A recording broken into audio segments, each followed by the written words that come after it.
Bloomberg Audio Studios. Podcasts, radio, news. This is Bloomberg Businessweek Daily, reporting from the magazine that helps global leaders stay ahead, with insight on the people, companies, and trends shaping today's complex economy, plus global business, finance, and tech news as it happens. The Bloomberg Businessweek Daily podcast with Carol Massar and Tim Stenovec on Bloomberg Radio.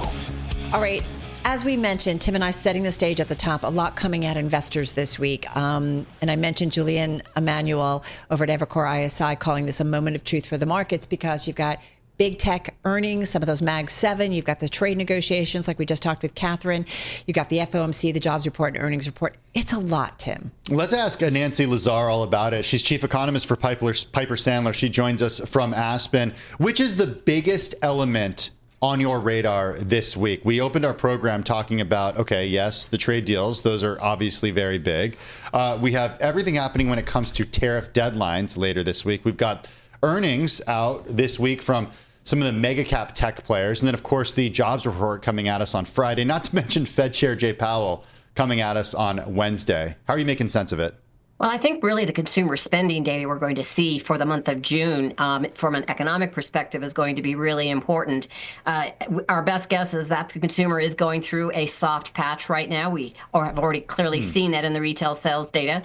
Within consumer spending, we're going to get more information on services. We heard last week from some of the service-oriented consumer companies, airlines, hotels, restaurants, that consumer spending in the service sector also is a little squishy. It's not just goods, it's also the service side. So consumer spending, how weak will it be as we go into the third quarter, we are expecting a soft patch. We think it will be on the softer side, reflecting in part demand was pulled forward in anticipation of these tariffs. And you have already seen price increases, and that's also impacting consumer spending. How do you make sense of that, given what we heard from airlines over the last couple of weeks? Not every airline, of course, but I'm talking mainly of United and Delta, who said, as we got a little clarity about what was happening with tariffs late June, early July, we started to see a real big turnaround when it came to consumer spending. How do you gel those two things? I think it really is a bifurcated consumer. One of these days, I look forward to not using that word anymore. We've talked about that for a couple of years now, but there is really a bifurcation. The higher end business-oriented airlines are, I'm not an airline analyst, but they are being supported by the higher end and businesses, whereas the airlines that reported last week, a couple of them anyway, and again today, some layoffs, those are more for the lower end consumer. And the lower end consumer is really getting squeezed from these tariffs. It is basically a regressive tax on the consumer. So the bifurcation, companies that are geared toward businesses and the higher end consumer can plow through this. Those that are more tied to the lower end consumer are struggling. The consumer really is looking at price points right now. I want to get to what our Sean Donnan wrote about on the Bloomberg today and at Bloomberg.com. And that has to do, Nancy, with the damage to the global economy from American protectionism. He notes that it's becoming increasingly evident, even if financial markets get somewhat excited as we see trade deals being done. He says it all amounts to another step change in the trade barrier that the president has erected around America, which is starting to reshape trade and investment patterns worldwide. Not his opinion, but his reporting out that Sean has done here at Bloomberg. And Bloomberg Economics saying the hit to the world economy will reach $2 trillion by the end of 2027 relative to its pre-trade war path. It's going to be a different global environment, yes?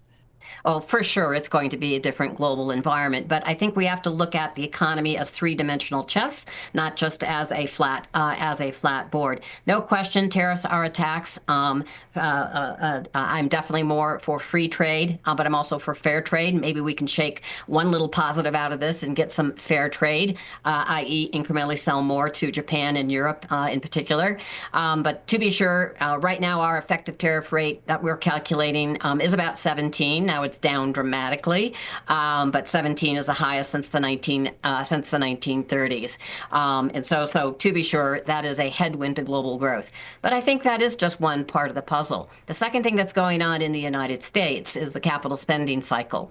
And the tax legislation, or that was just passed actually in the One Big Beautiful Bill, indeed does very, very, very significant accelerated depreciation for capital spending, full capex depreciation for 80% of capex. That is going to be a significant boost to cash flow, corporate cash flow. We've already heard that. Last week we had 4 companies, AT&T, Verizon, T-Mobile, and United Rental, all say this tax legislation is a support for their cash flow. So again, I think we can't just look at one level. We have to look at what's going to happen to capital spending. And capital spending, I call it the ugly duckling of economic data. It's underappreciated for what it does for growth. It creates productivity, profitability, and lifts potential GDP growth, and that eventually lifts living standards. So quite frankly, I think that article is a little bit way too one-sided, and you need to look at the bigger picture.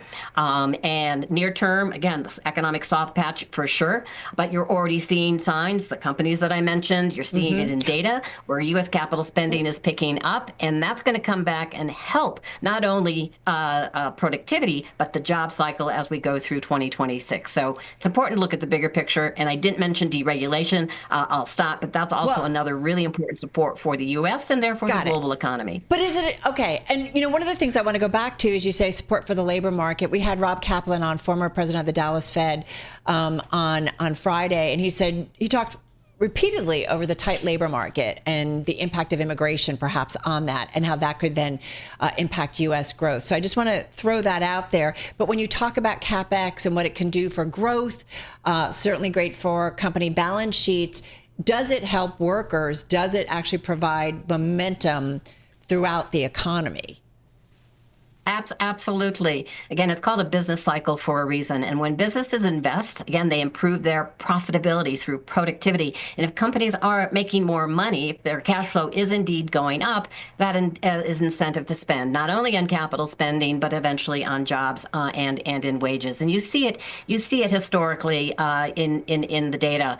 Again, capital spending always grows faster than housing. Capital spending, except potentially in recession. Capital spending always grows faster than consumer spending. And so it's really, really underappreciated. Businesses create jobs and pay wages. So near term, absolutely, I would argue we're in a soft patch. The unemployment rate is grinding higher. Although initial claims have come down a little bit, continuing claims remain elevated. Companies, I'm not sure the labor market is tight.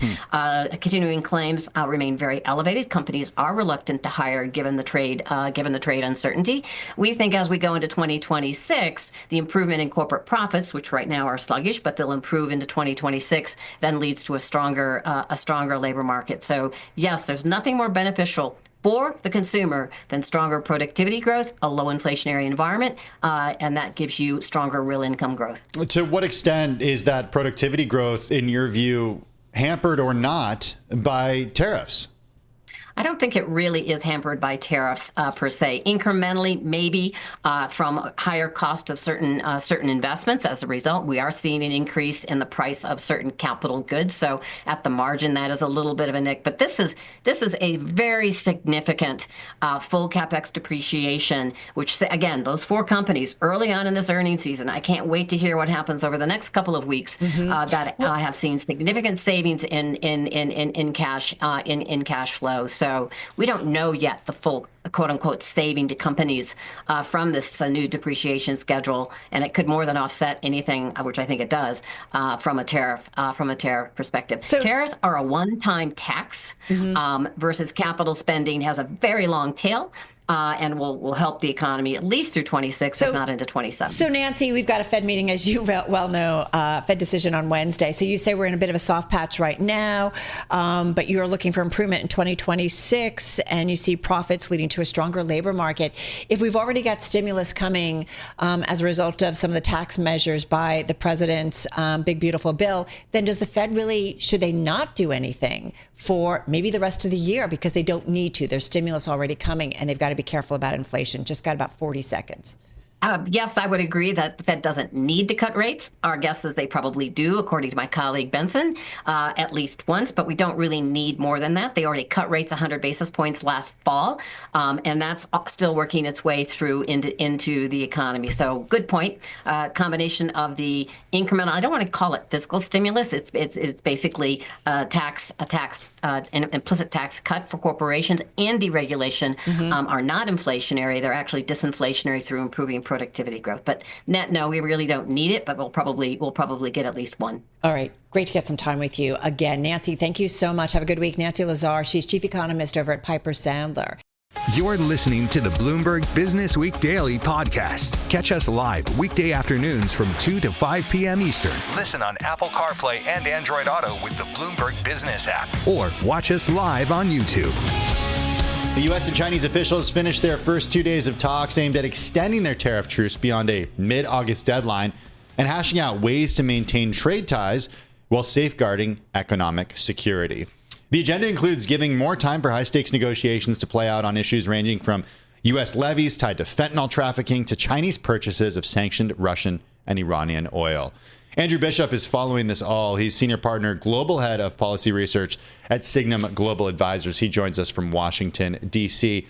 Andrew, given your view of what has happened over these first of 2 days of trade talks, do you think that this tariff truce will be extended? Oh, yes, very much so. I think the tariff truce is absolutely going to be extended. But the main reason for that is not so much because I think there's great progress being made on the substance of these talks. Rather, I think President Trump essentially realized back in April, May, that high tariffs on China just don't work because the impact on the U.S. economy is too great. And China has too much leverage in the form of its control over rare earths. So as a consequence of that, I think the president is in very much de-escalation mode and trying to buy time, make sure that the U.S. receives the rare earths that China has promised in Geneva and London. And therefore, he's definitely interested in extending that pause. So if China has, in the words of Donald Trump, maybe has the cards in this negotiation, in your words, has too much leverage in this negotiation, then what does the U.S. have aside from an economy that relies on goods from China? The U.S. really only has a tariff rate, which is why I think the Chinese side is going to be bargaining hard for a reduction in tariffs, as well as a reduction or at least a stabilization in export controls, in particular of semiconductors. What's interesting in the latest recent events of the past couple of weeks is that the Trump administration has reversed some of its earlier export controls on NVIDIA's H20 chips, for example, as I'm sure you're well aware. That was a view that we had at Signum, that this would be part of the deal that they struck in London.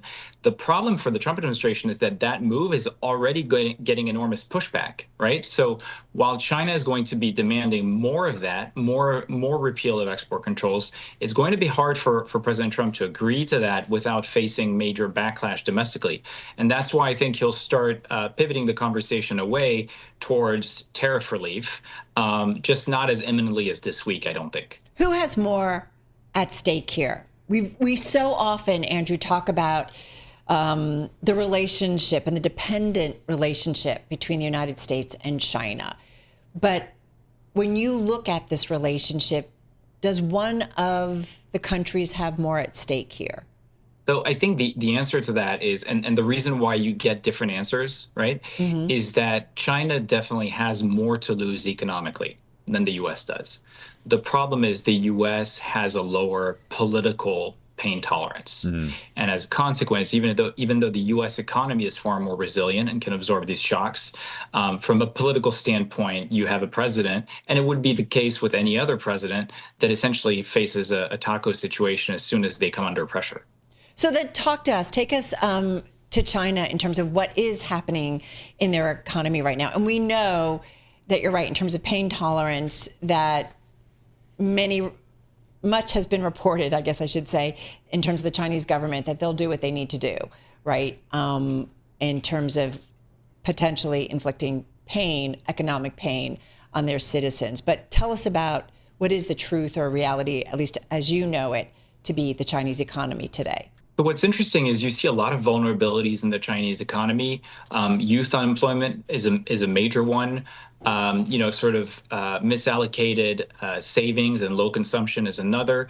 But and of course, major problems in the real estate market. But what's interesting is that a lot of those problems aren't directly related to President Trump's tariff threats or tariff enactments, if you will.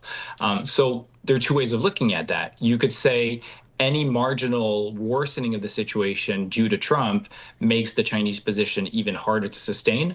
But a different interpretation, which I would lean with, is that, because China is aware that these are structural problems, that it's on its way to at least, resolve or at least tackle on its own, President Trump really isn't the major agenda item on the table here. And he can be sort of kept at bay and handled almost like as a singular issue in its own bucket, if you will. We've spent a lot of time over the last few weeks and over the last few months talking about rare earths, talking about tariff rates. But one thing that hasn't necessarily come up a lot of late has been the fate of TikTok and how TikTok could or could not be used as a bargaining chip in these negotiations. What's your view? So my view on that is that you can have a TikTok deal any day, right? As long as the U.S. is willing to accept a situation where China continues to control the algorithm. So that could look at one of two ways. Either China controls the algorithm, and there are essentially two TikToks, a Chinese TikTok and an American TikTok, and the American TikTok is sort of fully U.S. owned, but it just doesn't have that initial algorithm. Or you have a situation where the TikTok platform in the U.S. Still has the underlying algorithm, but there's an existing dependency on China. What I don't see is China agreeing to part ways with that algorithm. So a simpler version of that is to say China is not going to give away the real TikTok. So the question is whether the U.S. wants to continue with the status quo or downgrade TikTok's quality, if you like. Hey, Andrew, something we talked about in the 2:00 hour about all of these trade agreements, that the devil's in the details, right? And it just feels like in many ways we're just getting kind of agreements to do something. Something like a U.S.-China trade deal is going to be a complicated one and lots of pages and items to discuss. So I guess what my question is we will probably not know the specific details for a while. So investors trading off of, what should they trade off of? What should they be looking for in terms of specifics when it comes to a U.S.-China trade deal? And how long might that take? Yeah, so I think one thing that they can trade on is direction of travel, right? So very concretely, experts debate whether there's going to be a minor tariff relief tomorrow or in November or sometime in between. But most experts at this stage agree that there is a floor under the relationship and that it's unlikely we're going to see tariff increase, right? So one answer is things are probably going to get better, not worse, over the coming 6 months. Different if you look over the 2 to 5 year horizon, but that's a separate question. So that's one answer. The second answer would be any deal is likely to involve purchase commitments from China, right? So similar to the phase 1 trade agreement that they struck back during President Trump's first term, China will probably promise to buy more American items, including agricultural goods. Those targets are not likely to be as high as during the first agreement. They were unrealistic back then, but that's a second component. The third is, again, sorry. No, unfortunately, we've got to wrap it and leave it there, which is a mega tease. We'll have you back to talk about the third one, okay? That's what we call a mega tease. That was great, though. We really appreciate it. Andrew Bishop, he's Senior Partner, Global Head of Policy Research at Signum Global Advisors, joining us from D.C. This is the Bloomberg Businessweek Daily podcast. Listen live each weekday starting at 2 p.m. Eastern on Apple CarPlay and Android Auto with the Bloomberg Business app. You can also listen live on Amazon Alexa from our flagship New York station. Just say, Alexa, play Bloomberg 1130. Now to a very serious global issue. We're going to start in the Middle East, where President Donald Trump said the U.S. would work on a new effort to provide food aid to alleviate starvation in Gaza, along with other governments and organizations, including the UK and the European Union. His comments from this morning from Scotland in a press conference with UK Prime Minister Keir Starmer. The United States will be helping with the food. We have a lot of access to food. We got a lot of food ourselves, and we're going to bring it over there. We're also going to make sure that they don't have barriers stopping people. We're going to be getting some good, strong food. We can save a lot of people. Some of those kids that's real starvation stuff. I see it. And you can't fake that. So we're going to be even more involved. That's President Trump earlier today from Scotland. We're going to head to Tel Aviv now to Bloomberg News Israel Bureau Chief Ethan Bronner. Ethan, we've all seen the pictures by now of starving Palestinians, many of whom are children. You've wrote about this, and you wrote about this last week and the back and forth, what the Israeli government has said is happening, what many in the worldwide community has said is happening, what the World Health Organization said is happening. In your view, what is going on? Tim, I mean, you know, I wish I had the wisdom for a genuinely deep answer. I think there can be no question that people are going hungry in Gaza. I think that we are now beyond any discussion of that. The issue begins to get complicated when we're talking about famine or starvation and whose fault it is and how long it's been going on. And I have to tell you that as a reporter here who can't get into Gaza, I mean, the Israeli military and government have barred us from going in. It's been a source of enormous frustration for the entire 2 years almost that this war has gone on. You have international aid organizations talking about starvation, and you have the Israeli military saying none of it. So I think that for a while it was exaggerated. It may still be exaggerated, but it is real. And even the Israelis have acknowledged it. And indeed, as you just noted, so has President Trump. So a very difficult situation is underway where people don't have food to eat just 50 miles from where I'm sitting. Ethan, so many ways to go here. But one thing I want to say is you say, for the most part, everyone has agreed that there's no starvation. But Israeli Prime Minister Benjamin Netanyahu says that there's no starvation in Gaza. So, right, I said I think we can all agree there is hunger, right? I mean, these are these various technical definitions. He has said there's no starvation. He doesn't seem to be right. I think the next question is there famine? I'm not sure I know how to distinguish among these things, but clearly one, as we go down the words, we get to a more difficult situation. There is no question there is hunger. Even the Israeli military, which held a briefing for us a few days ago, used the phrase food insecurity when I pressed the spokesman, the colonel, at some length about it. So there's no doubt about that. But, you know, and we see people, we see what they look like, and we hear people talking about having no food and being afraid of dying from it. So this is not a joke. How do reports of the hunger happening there coincide with Israel blocking aid supplies for Gaza in early March? So at that point, I mean, I'm not a government spokesman, as you know, but the Israeli argument at that time was that that Hamas was hoarding huge amounts of this food and that there was enough of it for a while, and that Israel was going to find a way to keep it out of the hands of Hamas for a bunch of reasons.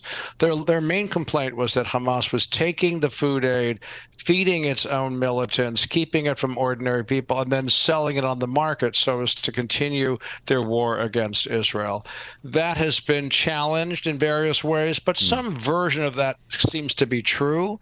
And that's why Israel did it and then set up this rather inefficient organization to try to skirt Hamas, and that has not gone well.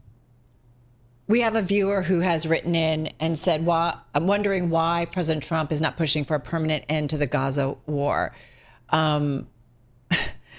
I guess if it was easy, it would be done. You're hoping I can answer that question? Look, I know, forgive you for giving you such a test, but I think it's been going on for how long? I would say the following, that for most people abroad, for most people anywhere, the idea that there's a war is terrible. Wars are terrible, okay? But we do have a war underway between two forces. Israel believes that if Hamas is not eliminated, that it will reconstitute itself as a threat to Israel. I think that President Trump is somewhat sympathetic to that idea. Now, while they're trying to eliminate Hamas, if people are starving, if ordinary people have no food, this is a separate issue. So in theory, and again, I'm not the president's spokesman, in theory, if they could flood the area with food over the next weeks, then they could start their war up again, because Hamas is, after all, holding 50 Israeli hostages and has said it will not step down from power or give up its arms, which from Israel's perspective is a danger to Israel. So I think that the president is somewhat sympathetic to that reasoning. Whether that's appropriate reasoning, we can discuss at another time. And we should point out that this week we have dozens of ministers that are gathering at the United Nations in a conference to really push for a two-state solution between Israel and the Palestinians. Mm-hmm. We should also point out, Tim, that the U.S. and Israel have boycotted this event. Ethan, we've spoken to you constantly over the last 21 months or so after October 7th. And one thing that you've shared with us throughout that time from Israel is the view of the Israeli public, support of the war, support of Prime Minister Benjamin Netanyahu. You've written in the last couple of weeks about some weakening support within the government, which he still does control after walkouts. But what about on the ground in Tel Aviv? And based on your reporting, is there still widespread support for this conflict? I think it is weakening. I would say that the photos and the videos of starving people and especially starving children in recent days has taken a toll on the public support, in addition to a range of other things: dying soldiers, the sense that Israel is increasingly isolated internationally. There are increasing reports of Israelis being attacked on the street in Greece and in Austria and so on. So there is a growing fatigue with all that, and Hamas does not been destroyed. So I think there is. We don't have polls yet from this week showing it, but there is.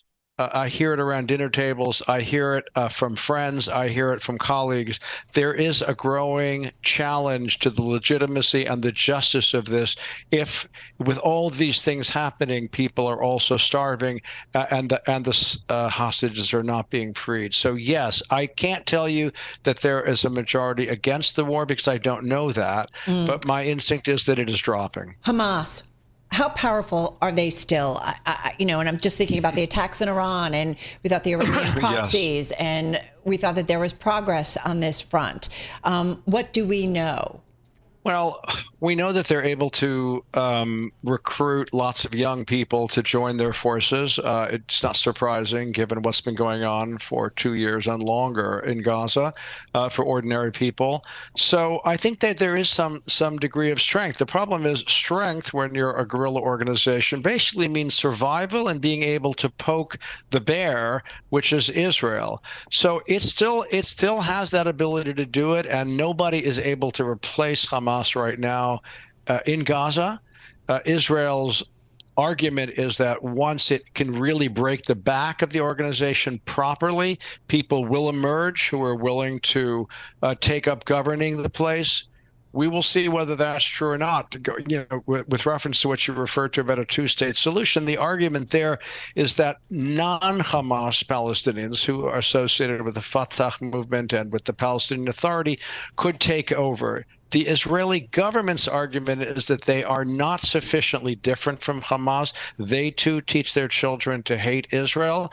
And the second argument they make is they will ultimately lose out to the more radical forces. We can't afford to let that state exist. So we're in a very difficult place. It's an impossible question to answer, Ethan, but it's a question I think worth pondering. If the situation that you laid out is indeed what comes to pass, and I guess I could say if and when the hostages are released, then what? Well, one of the problems with the question, Tim, is that many people believe that the hostages will never all be released because it is the only currency that Hamas holds in order to hold Israel over any barrel of any kind. Now, what may happen is this government may decide that it's gotten all the hostages out through any deals it can, and it moves in fully militarily, and the remaining hostages are either killed or rescued. And then once there are no more hostages, then Israel might continue militarily even further. Or with President Trump's encouragement and the world's anger, this government might return to negotiating with Hamas, indirect negotiations in either Qatar or Egypt, as they've been happening, and some attempt to cut a deal, at least a partial deal. But, what is the future is a very legitimate question, and I don't have the answer. Yeah, it's just amazing and just disturbing from so many different angles, the situation. Do you expect anything to come out of this meeting at the UN? Just real quickly. No, I don't. Depends by anything. There can't be anything definitive out of it. Right. A state of Palestine will not exist as a result of this meeting. It insists that the world would like that to be the solution, and at the moment there is not a majority in Israel that embraces that solution. All right, going to leave it there. Ethan, thank you, as always. Ethan Bronner, Israel Bureau Chief at Bloomberg News, joining us from Tel Aviv, Israel, on this Monday. You're listening to the Bloomberg Businessweek Daily podcast. Catch us live weekday afternoons from 2 to 5 p.m. Eastern. Listen on Apple CarPlay and Android Auto with the Bloomberg Business app. Or watch us live on YouTube. All right, from stablecoins and treasuries to a crypto treasury firm. That's where we go next. An Ethereum treasury firm has agreed to go public in a blank check company merger backed by more than $1.5 billion of crypto and stock financing. It joins the rush of digital assets heading to public markets. We're talking about Ether Machine. It's the expected surviving company of the merger, and it's set to be anchored by more than 169,000 Ether from one of the co-founders and a stock financing of more than $800 million. That's according to a statement just last week. As much as $170 million of cash in the trust account of Dynamics Corp, the SPAC merging with the pool would also be included. We've got with us Andreyka Bernatova, founder and CEO of Dynamics. She joins us here in the Bloomberg Interactive Brokers studio. I said a lot of words just now that might not be clear to everybody who doesn't follow this space inside and out. What is going on with this SPAC? So thank you for having me, Tim and Carol. Great to be here. We're very excited about the merger with the Ether Machine. This is our actually second SPAC transaction in the past 18 months or so. We're very excited about the transaction. Number one, obviously it's in a space that we see as a very high growth space over the next short, medium, and long term in the Ethereum space. About 90% of stablecoins are in the Ethereum universe, and so we see actually the Ether Machine being one of the large beneficiaries of the recent Genius Act, as Ira just pointed out, just talked about. Number two, the team is an extremely experienced team. They've been running in the Ethereum space for 5-10 years. Actually, they are going to be fully dedicated to the business and really grow it into a large institutional company. So it is a business that should be public in the first place, which was really truly one of our objectives as a dynamic SPAC. And the third piece, as you just mentioned, one of the founders is contributing a very large ETH stake himself, which shows a high confidence and conviction into building the biggest, or if not the biggest, institutional player in the space. So very exciting. We obviously, you mentioned the financing. We're very excited about the financing package. This is the biggest financing that has happened in the space since 2021. $800 million pipe that's at $10, backed by very large investors, Electric Capital, Blockchain.com. So how will you make money? The Ether Machine? Yeah. So ultimately the company... Or all of it? Yes. So it is a very differentiated company in our view. It is not a treasury company. It's a company that is really using ETH for multiple purposes, staking, restaking, and DeFi. And so you have multiple ways to actually win and create yield for end investors. So we are energy and infrastructure investors, a Dynamics team by training over the past couple decades. And so the way we think about it, Carol, is basically you can invest in oil, or you can invest in an oil company that actually utilizes oil and create more value out of oil. So we see the Ether Machine in a similar manner. You can invest in ETH, or just the digital asset, or you can actually invest in the Ether Machine that's using the asset and generating yield on top of it. How do you think the return of Ether Machine is connected to the price of Ether? So obviously, like if you're an oil company, if you're going to invest in an oil company or in actual oil, those two things are pretty closely correlated. There will be probably a certain correlation, Tim, in terms of price, going in multiple directions, what we believe, just given the demand for Ether and stable coins, hopefully that's going to be in a positive direction.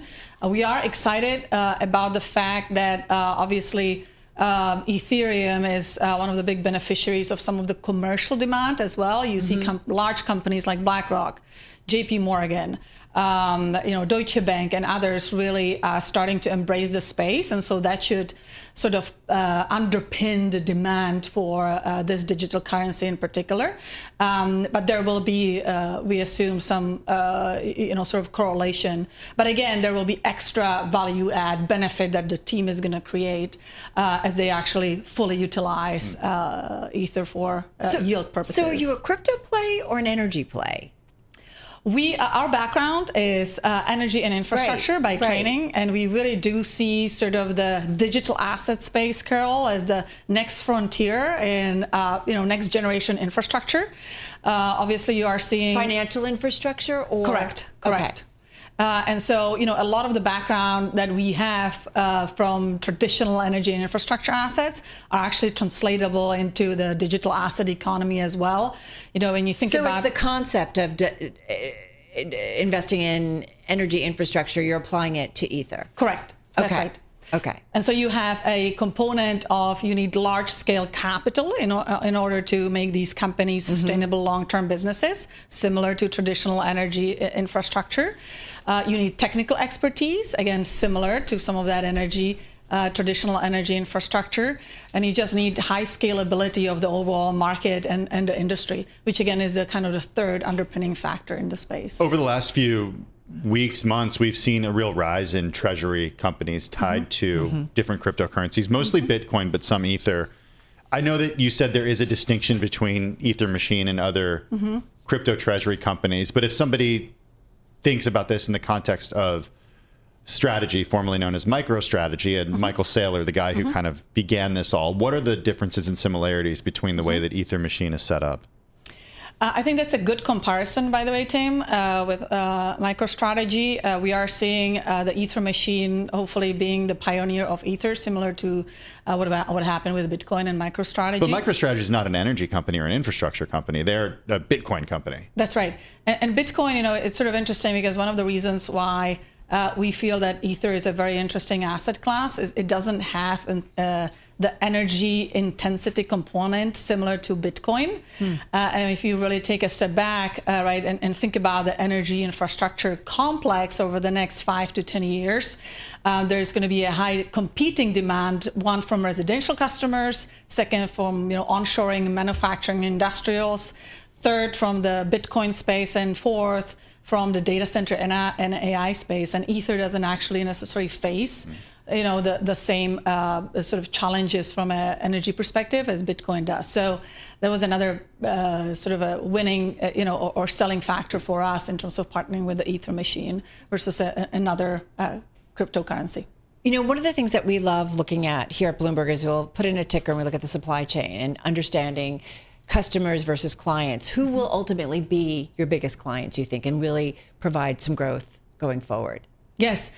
So both commercial customers, so again, some of the large institutions, which I think, again, Carol, is you're talking large financial banks. Institutions, yes. And that's, again, one of the reasons why the timing from our perspective is really interesting with the Genius Act coming to play and really energizing the space. And second, actually stepping, some of the large commercial customers coming in. But at the end of the day, there is going to be a retail component. And when you visualize kind of 5 to 10 years from now, it's going to be a really important piece of our sort of daily, sort of life on a personal basis. Any customers you can share with us at this point? We just got about 30 seconds left. I would say that, the team, again, is very experienced. We have some really interesting access to large commercial customers. So I would say stay tuned. Exciting developments from Dynamics and the Ether Machine. Pretty soon? We'll see. Or maybe in the next 6 months? We'll see. Okay. Really fascinating, and certainly part of our changing world. No doubt about it. Andreyka Bernatova, she is founder and CEO of Dynamics, joining us right here in our Bloomberg Interactive Broker studio. This is the Bloomberg Businessweek Daily Podcast. Available on Apple, Spotify, and anywhere else you get your podcasts. Listen live weekday afternoons from 2 to 5 p.m. Eastern on Bloomberg.com, the iHeartRadio app, TuneIn, and the Bloomberg Business app. You can also watch us live every weekday on YouTube and always on the Bloomberg Terminal.